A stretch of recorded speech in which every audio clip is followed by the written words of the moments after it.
Hola lectoras y lectores del diario.es. Estamos en la editorial Random House para entrevistar a Gonzalo Suárez, cineasta, escritor. Sus películas no hace falta que os la nombre, pues desde Remando al viento, La reina anónima, El detective y la muerte, Ahom, Morbo. Pero estamos aquí para hablar de la faceta de Gonzalo como escritor, porque acaba de publicar Con el cielo a cuestas, y la reedición de esta, doble 2, del año 71, si no me falla la memoria, y si no voy aquí, hago así fácilmente, 74. Eso. 74. A mí sí me falla la memoria. ¿Tú te acuerdas 74, de cuándo escribiste las cosas, hiciste sí, las cosas? Me acuerdo en función de las películas. O sea, no me acuerdo de los años, de las fechas, y además no me conviene. Pero en cambio, en función de decir esto coincidió con tal película, era antes o después de... Y doble 2 en concreto lo hice, o coincidió el final con La regenta. Sí. Con el rodaje de La regenta, que fue en el año 75, La regenta de Emiliano Piedra.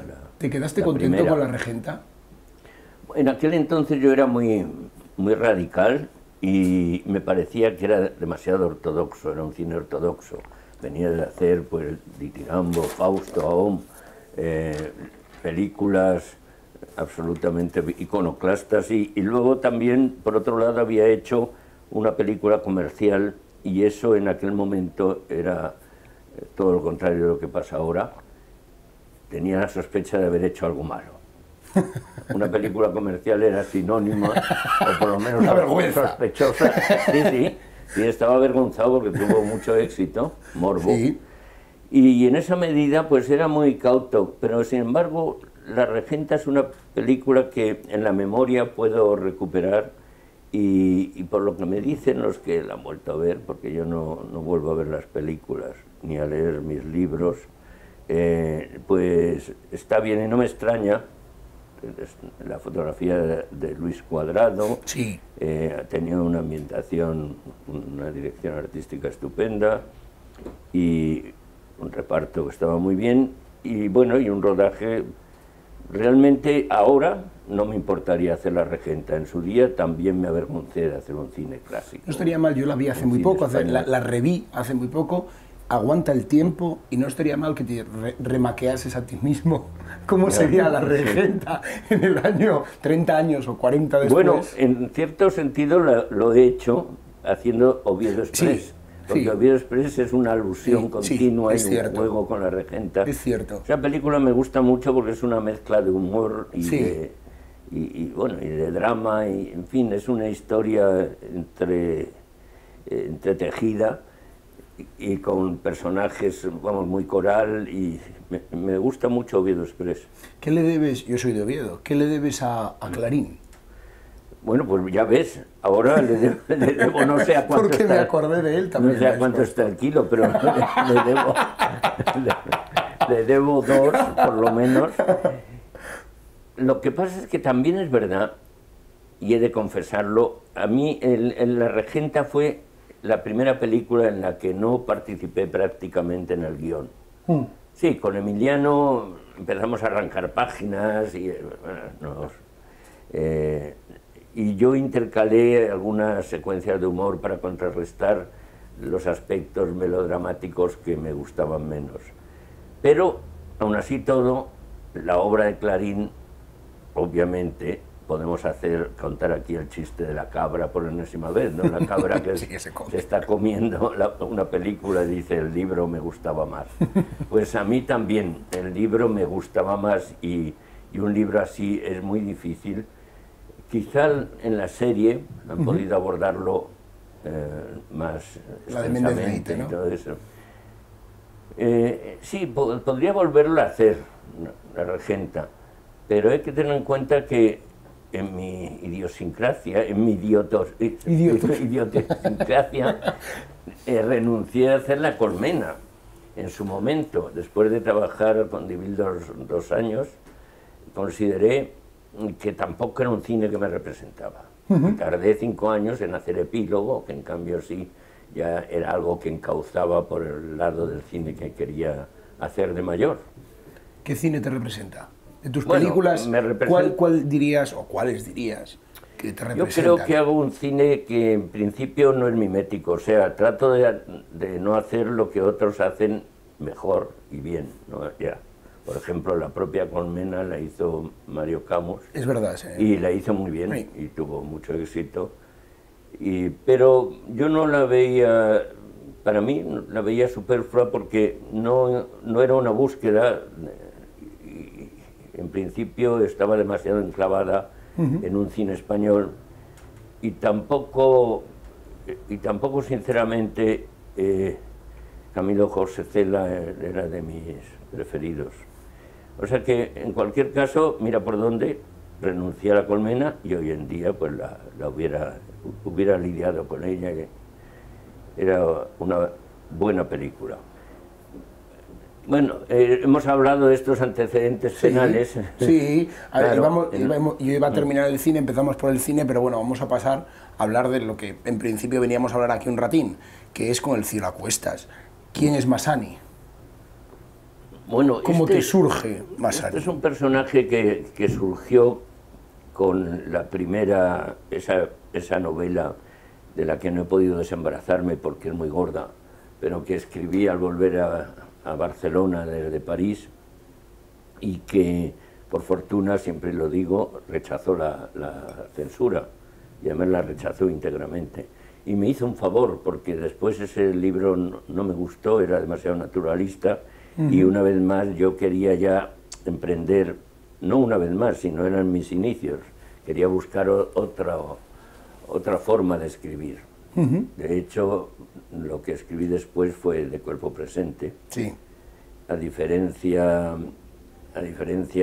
de ese mamotreto que había escrito y que rechazó la censura, y que Luis de Caral, editor, quería reeditar y quería, mejor dicho, quería editar y luchar con la censura y tal, y no quise yo. En cambio, acabó editando este libro que no le gustaba nada, De cuerpo presente, que le tocó además el número 13 de una colección de bolsillo, y acabó con la colección, que fue mi primer éxito, porque lo enviaron a distribuir, enviaron creo que 80 ejemplares a Madrid y devolvieron 81. Sí, es auténtico, parece. No, y también recuerdo... Es como los panes y los Y peces. también recuerdo mi primera crítica. Sí. Sí, ¿Os acordáis todos de la primera No, de la crítica? primera crítica, sí. ¿Te acuerdas de la primera crítica como ¿Y del cómo era? primer amor? Claro. Y la primera crítica, que era de radio, decía: este librito, por su amenidad, puede leerse también paginita sí, paginita no.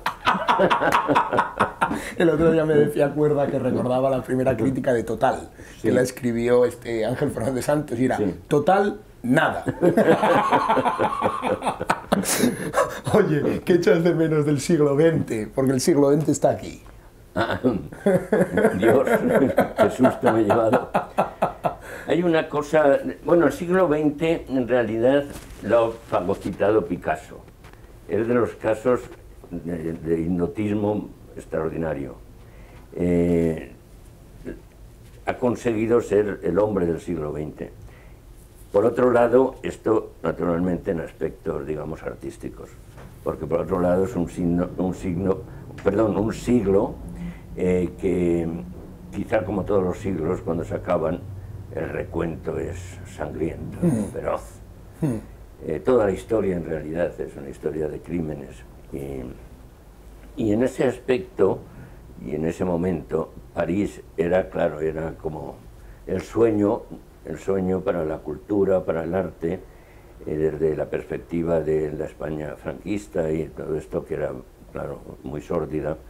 Toda la posguerra la viví en Madrid, y como mi padre era catedrático de francés y un entusiasta de la cultura francesa, que yo conocía a través de la biblioteca y de sus propias historias, y fue el primero que, cuando pudimos, me llevó a darme un paseo, un garbeo por París, enseñándome desde los cementerios hasta los museos. Tenía una verdadera fijación por París, hasta el extremo de que cuando ya tenía éxito como actor de teatro y estaba estudiando filosofía y letras, hice el servicio militar voluntario porque entonces tenía opción a elegir el sitio y hacerlo de un tirón, mientras que por las milicias universitarias me hubiera durado mucho tiempo. Y el objetivo era, al terminar el servicio militar, irme a París. Dejé el teatro, que en aquel entonces escribía teatro y también era actor. Inicié la andadura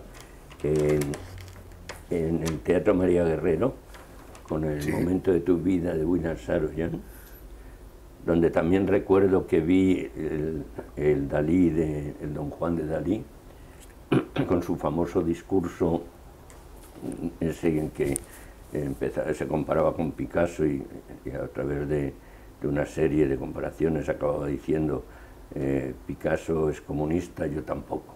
Eso tuvo mucho éxito en la época, sobre todo entre la audiencia de falangistas que había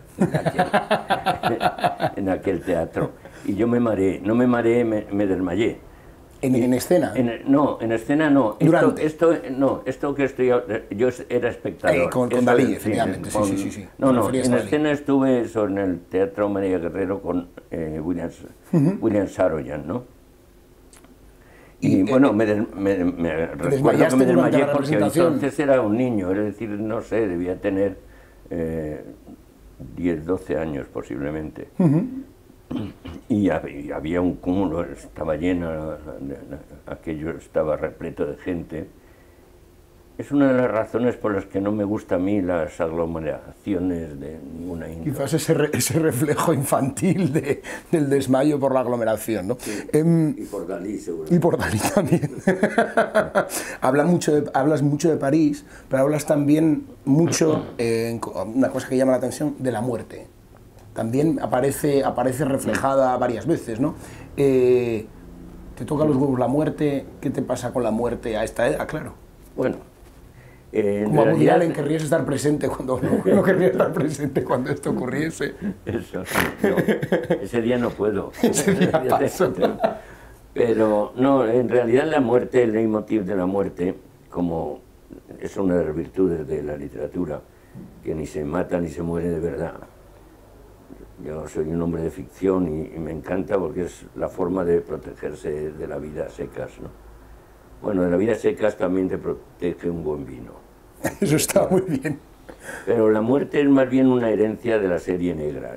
Me gusta mucho, ahora quizá ya menos, ya estoy un poco saturado, pero soy de los tiempos de Raymond Chandler, claro, de Dashiell Hammett, ¿no? Claro. Y ahí, de Chandler más que de Hammett creo que sí he heredado en su momento la estructura, la frase corta y la prosa limpia, aunque luego ya me he hecho más literario, pero en sus inicios he aprendido, creo, de ambos.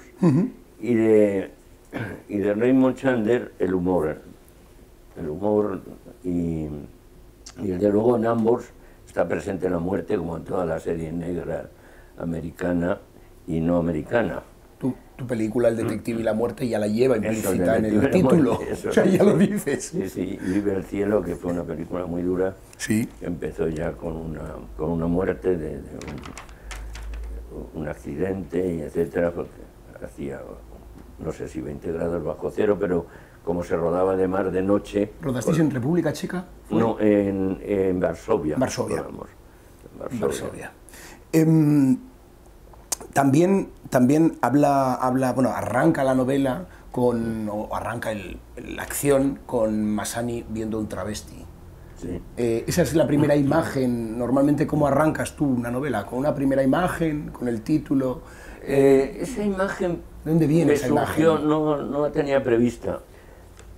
Pero hay que decir que como este libro tenía esa génesis que ya he mencionado, de un libro anterior, ahí sí estaba ya ese personaje Massani, que por su aspecto rural y todo esto no era exactamente un alter ego mío, pero tenía, mira, una vinculación lo voy a citar, puede que tuviera una inspiración de un actor pues tipo Sterling Hyde, por ejemplo, en La jungla de asfalto, ¿no? Este pistolero rústico. Esto creo que podría ser un referente para el personaje Massani. Lo que pasa es que cuando surgió el personaje sí ocupó mucho lugar. Recuerdo que tenía la sensación de que estaba a mi lado, sentado, o sea, cobró hasta corporeidad. Y es herencia de la primera novela. De la primera novela he recogido el paisaje de París, sí, el contexto de ese París conflictivo con la guerra de Argelia, pero también algún que otro personaje. Y uno es Massani, otro es Rida, que Rida existió de verdad y yo hacía esos trabajos con él. Y luego el otro, hay por ahí algún otro. Por lo demás, todo, incluida esta mujer. Porque esa playa sí la conozco. Sí, la playa esa, la imagen es muy la potente. Saint-Sur-Mer, pero me surgió de pronto, bueno, conforme ya empezando a escribir, y fue un poco la explosión por la que también la novela derivó de un comienzo que sí estaba en el primer libro, que era el bautizo del barco Teti de Crest, en los astilleros de la Saint-Sur-Mer, y de repente, al salir a la playa, ¡pum!, apareció ya, en el momento actual, 50 años después, apareció una mujer masturbándose en lo alto de una roca, con la peculiaridad de que tenía pene. Y además esa mujer después es un personaje que creo que es de los más atractivos del libro, porque los malos siempre te gustan más, ¿no? Resultan más fotográficos, más cinematográficos y más literarios. En El asesino triste, en toda tu obra está el sexo y las mujeres, ¿no? Pero aquí hay momentos también humorísticos. En mi vida también. En tu vida. Pero hay una cosa muy humorística cuando dices que Nora era una mujer muy libre de acostarse con quien quisiera. Esto me apela, ¿no? En el sentido que... Y luego dices, pero ese es otro aspecto que también le resulta particularmente doloroso. Nunca una mujer así se acostaría. O sea, le gusta de Nora que se acueste con todo el mundo, pero con él, una mujer así... ¿Cuántas veces te has sentido a las mujeres inaccesibles? Claro, la considera demasiado sofisticada, demasiado guapa, demasiado... Sí. Esa fascinación por la mujer, ¿no? Sí, eso te dura. Me ha pasado frecuentemente, claro, dan un poco de miedo. Pero tú ahora ya vas a cumplir 80 años. La pregunta es, ¿esto dura hasta tu edad? O como decía Buñuel, se va aplacando y te libera. Esta fascinación por el sexo... por el sexo. Eso es, y por las mujeres. Ese es un momento de la biografía de Buñuel que me ha resultado siempre muy triste, me ha impresionado. Sí, cuando dice, me he liberado... Cuando dice, por fin me he liberado del deseo sexual, ¿no? Pues no, yo no me he liberado del deseo sexual, pero me cuesta más trabajo correr detrás de las mujeres y alcanzarlas. Además, como tengo un matrimonio ya de 50 Efectivamente. años, pues claro, con el matrimonio a cuestas, no con el cielo. La mujer te tira para atrás también. Muy bien, me ha encantado esto. Otra cosa que te quería preguntar, y ya yendo un poco mira, una cosa importante. Llevas casado 50 años. Sí. ¿Qué es esto de más, quererse? Más, 56, yo creo. ¿Cómo haces para quererse tanto tiempo? Bueno, precisamente con la costumbre se va acrecentando el quererse cuando realmente es una conjunción afortunada, ¿no? Porque también puede irse acrecentando el odio. Como la guerra de los robos. En ese supuesto, claro, tienes que... Pues no dura, lo mejor es que no dure. De hecho, en eso tengo una herencia fatal, fatídica, que es la de mis padres. Claro, con todo el horror que me produjo en aquel momento en el que se separaran, sin embargo, racionalmente pensé por qué no se habían separado antes. Incluso antes de que naciera yo, no me hubiera importado. Y en ese supuesto, pues, o no hubiera nacido o hubiera sido un tipo de animal o algo así, algo que fuera... Hombre, me gustaría ser mosca. Eso es un poco Millás. ¿Sí? ¿Ah, sí? Sí, Millás tiene cierta obsesión por las moscas. Yo no sé si él pues, querría ser. No me ¿A ti te gustaría porque, ser mosca? Sí, Millás además es alguien que admiro mucho Sí. y que tiene un tipo de lucidez y eso que yo creo que nos parecemos, ¿sí? Pues sí, me gustaría ser mosca porque en realidad comen de todo, incluso mierda. Eso ya es una ventaja enorme, que no pasan hambre en general, claro, no sé. Pero luego el vuelo es perfecto. Sí. Es perfecto. Cómo se detienen, qué precisión. Hay una cosa que quizás no sabes con el tema de las moscas, que viven un solo día.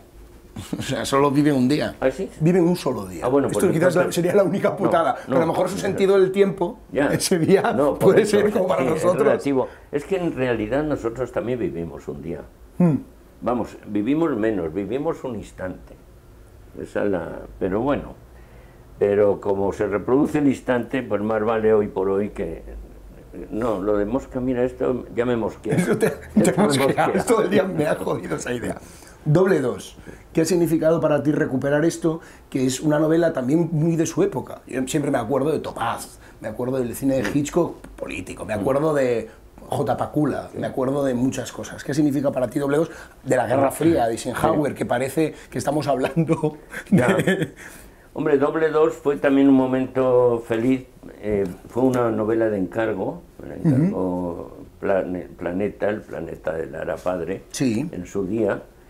Y curiosamente, yo no fui el que decidió que salieran las dos simultáneamente, que saliera Con el cielo a cuestas y Doble 2, pero tienen cierta concomitancia. Entre otras, me he dado cuenta de que también sale La Saint-Sur-Mer y curiosamente, y sale, yo creo que sale también el Tidecrest, todo esto, ahora no lo recuerdo. Y lo que sí recuerdo es que era de los tiempos del Sputnik. Sí.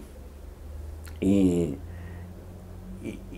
quería hacer una cosa de encargo basado en un atentado que se planeaba contra Franco y Eisenhower, en la visita de Eisenhower a España. Y es un libro que en su momento posiblemente no hubiera pasado la censura, si no llega a ser porque Lara se presentó, pidió una de sus audiencias con Franco y llevaba el libro en la mano y le dijo, su excelencia, o como le tratara, no sé, este libro en el que no sé si le diría que salía él de personaje o no, pero es un libro que tal, que es muy interesante, y se lo dio, no lo leería jamás, pero le hicieron la foto dándole el libro a Franco, y entonces claro, ya los censores dijeron, bueno, esto ya está no puede ser más papista que el Papa, y pasó el libro. De todas maneras cortaron algunas cosas que yo luego pues repuse, pero sin volverlo a leer ni a arreglar, porque en el fondo me costaría mucho empezar cada vez, si releo un libro, me pongo a reescribirlo, entonces es fatal. Sí. Entonces prefiero decir, bueno, pues en esa época escribí eso, y si de algo tengo que avergonzarme, pues ahí está. Pero me domina más la pereza de entrar y adentrarme en corregir. Sí. Dejarlo porque también es testimonio de un momento. Y luego, por otro lado, me temo y sospecho que mis mejores libros están en los inicios. O sea, antes citabas 13 veces 13, estoy de acuerdo, porque fue un momento muy feliz de escribirlo. Pero incluso también Gorila en Hollywood o... Pero El asesino triste, está muy bien. Triste, sí. O sea, no notas que hay una obra, que quizás el fogonazo sea de arranque, y te lo digo así como tomando un vino, pero por ejemplo El asesino triste es del año 90 y algo, y es cojonudo. Sí, es cojonudo. O sea que... de relatos, me gusta más el relato corto, me encuentro más a gusto. En el fondo, de todas maneras, creo que la literatura actual está hecha de relatos, de acumulación de relatos. Eres tú. Soy yo. No pasa nada, Vaya, hombre. cortamos, no. Se me ha olvidado apagarlo. Editamos y a vivir. No, voy a ver quién es. Sí, sí, Helen. Hola, estoy en plena entrevista, sí. Pero dime. No, claro, claro. Bueno, pero todo eso, Helen, ahora es una entrevista más rodada, o sea que, nada, un besito. Bueno, sí, pero anula esa tarjeta. No era una tarjeta negra, pero por si acaso... vamos a Qué quitarla. cutres son los de las tarjetas negras. Si eso retomamos, estabas hablando de los relatos cortos y cómo la literatura actual... Bueno, en su mayoría frecuentemente está hecha de una acumulación de lo que más o menos camuflados son relatos cortos. Incluso, si me apuras, 100 años de soledad, tal, son libros. Y por otro lado, en el fondo, la génesis de lo que a veces reprochan como esta literatura de la literatura, que es el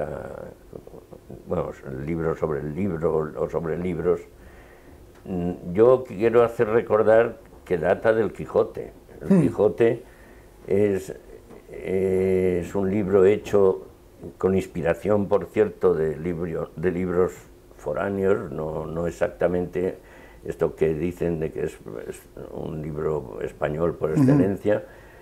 Tiene la herencia de los libros de caballería, que es como el western de antaño, y tiene la herencia de las pastoriles de Virgilio. Claro. Y cuando llegamos, por ejemplo, a Persiles y Segismundo, ya es realmente... y Segismunda, esto es realmente ya... Está hecho, es un puzzle. Es un libro que se va abriendo, efectivamente, sí, como una matriosca casi. Sí. O sea que no es nuevo y sí pone de relieve, por un lado, la libertad mayor con respecto a verse circunscrito a una historia con principio y fin, etcétera, que no obedece tampoco a mi sentido de la vida. Nada está concatenado por orden cronológico, y de hecho la memoria no lo recuerda nunca así. Por tanto, me gusta más el relato corto, sí. Pero Doble 2 es un libro de género, claramente, claro, de política ficción. Pero con el absurdo también muy dentro, y no solo es eso, en mi opinión. Sí, tiene mucha cosa, o sea, también tiene su mecano. Sí, tiene su mecano de relatos cortos. Hay cosas autobiográficas, como, por ejemplo, toda la parte de Foad el Samali y todo esto, pues lo viví en un momento en que Alfata me había encargado un documental en Amán, que no llegué a hacer porque fue cuando se organizó el tiroteo, en base a que dijeron que había sufrido un atentado vaya hombre, Hussein. Y entonces a partir de ahí se suspendió el viaje. Pero sí tuve la experiencia de entrevistarme con Alfata en Ginebra, y concretamente con Foad el Samali, que se estaba muriendo de leucemia, y todo ese episodio es de verdad, con la salvedad de los tiros. Los tiros están añadidos. ¿Qué echas de menos del periodismo? Porque con Martín Girard, con tu alter ego, Martín Girard, hiciste muchísimo periodismo deportivo en los años 60, que bueno, lo recuperaste durante un tiempo. Yo no sé si tienes intención de sacar del cajón. Yo creo que ese es la suela de mis zapatos. Es otra cumbre más. Claro, en realidad biografía. No lo recuperé. Lo que recuperé después eran más bien piezas literarias, remitiéndome pues al fútbol. No, pero lo que añoro del periodismo de aquel entonces era el ir a los sitios, el entrevistarme con los boxeadores, con los futbolistas y bueno, también hacer entrevistas que hice como con Bergamín cuando volvió del exilio, o con Casona, o con el exdictador ya entonces Batista, y sí. en fin, hice una serie de entrevistas interesantes que no solo eran deportivas, pero el periodismo deportivo en aquella época además era más permisivo, podía realmente descubrir chanchullos, no era como el otro periodismo que estaba absolutamente censurado. Y ya, por volver, y terminamos ya con el cine, lo mismo, ¿te apetece hacer cine? ¿Te cansaste del cine? ¿El cine en qué ha cambiado? Esta idea de qué futuro, si te apetece, tienes algún proyecto para hacer en cine. Después, porque lo último es El portero. Sí, sí, hace ya 7 años. No, El portero no. Oviedo Express. Oviedo Express es posterior. Sí. Oviedo Express es posterior, sí. Pero hace 7 años. Sí. Tuve un proyecto que no se llegó a hacer por... Bueno, en fin, no vamos a entrar ahora. Pero sí quiero hacer cine y tengo 3 proyectos en el cajón. Estoy dispuesto a abrir el cajón. Pero claro, no basta abrir el cajón. Claro. Tendré que a ver si me encuentro en el cajón un productor que se haya metido. Hacemos un llamamiento. Adopta a Gonzalo Suárez, señor productor. Sí, no, pero es un productor selecto, un productor de esos de antaño en que les gustaba además el cine, sí. Hacían cine. Podían ser, pues, no importaba como Piedra, que fueran... por ejemplo, ¿no? Como Piedra o Emiliano, como... Emiliano era un temperamento, claro. Pero era formidable, es que tenía una auténtica pasión por el cine. Ahora echo de menos más pasión por el cine. De todas formas, si hay algún productor que por pasión quiere arriesgarse a hacer una película conmigo, pues podemos ir juntos a robar caballos. Querido Gonzalo, esto ha sido apasionante. Muchas gracias por todo. Lectoras y lectores del diario.es, estas entrevistas tan maravillosas, gracias a Gonzalo Suárez, son también gracias a vosotros por apoyarnos como socios y socias. Nos vemos muy pronto en otra muy parecida, espero. Chao, chao. Pues adiós.